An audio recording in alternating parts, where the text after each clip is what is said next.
Same goes to hadiah. Hadiah pun sama juga. Cuma saya tak dapatilah dalam Quran ada ayatnya atau tidak. Tapi dalam hadis Nabi memang banyak. Bahkan Nabi SAW menerima hadiah dan baginda membalasnya dengan hadiah yang lain. Nabi orang bagi, kadang-kadang dia balas. Memang kita kalau orang bagi something, kita balas balik. Itu digalakkan, disunahkan.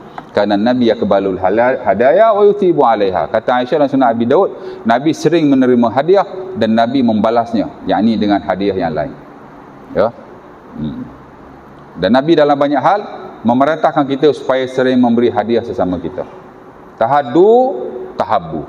Berilah hadiah sesama kamu, nescaya kamu akan sering berkasih sayang sesama kamu. Dan pernah ada dalam sejarah tuan-tuan, ada seorang yang betul-betul tak suka pada Nabi. Nama dia Safwan bin Umayyah. Umpama dia diriwayatkan Sahih Muslim. Ya. Tapi dia tak jahatlah macam Abu Jahal, macam Abu Lahab. Tapi yang tak suka kat Nabi. Ya.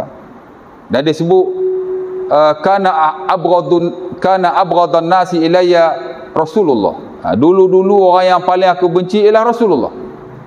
Tak suka Nabi. Famazala yu'tini hatta sara ahabban nasi ilayya. Maka Nabi SAW sentiasa memberi kepadaku sehingga baginda telah menjadi orang yang paling aku sayang. Ada kepentingan dia tu. Ya tak? Sebab tu ulama kita tuan-tuan dalam seluk zakat tu, wal muallafati qulubuhum, muallaf ni maksudnya dua. Pertama ialah orang yang baru masuk Islam. Saya pun last month pergi kursus mu'alaf dengan majlis zakat kan. Mu'alaf ni sebenarnya dalam syarak dia tak ada had tahun.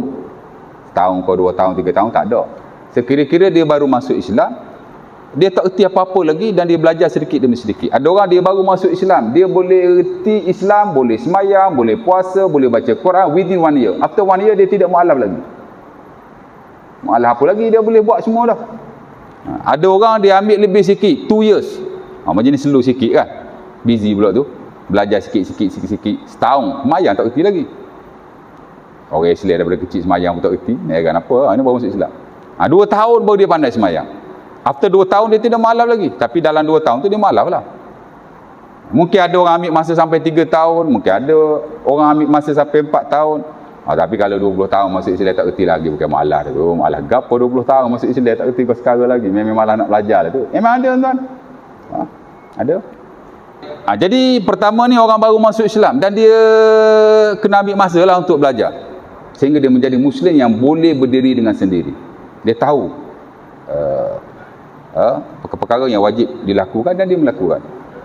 Satu lagi mu'alaf ialah orang bukan Islam, tapi dia harap untuk dia masuk Islam. Itu juga satu bentuk mu'alaf. Dan memang sebahagian para ulama menyatakan bahawa boleh diberi harta kepada mereka, termasuk zakat. Boleh bagi.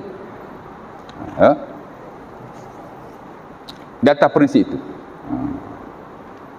Cuma kita kat Malaysia ni,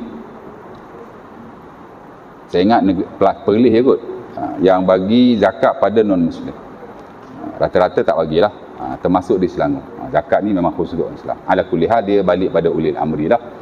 Tapi kalau kita tak sihat dalam fiqh, mu'alaf tu dia ada 2 kategori itu. Pertama orang yang baru masuk Islam, yang kedua ialah orang yang bukan Islam tapi dijinakkan hatinya untuk masuk Islam. Ya. Dan ada lagi kategori orang bukan Islam yang lain yang boleh diberikan harta kepada mereka termasuk zakat. Dan Safwan bin Umayyah pun sama, Nabi memberi harta kepadanya.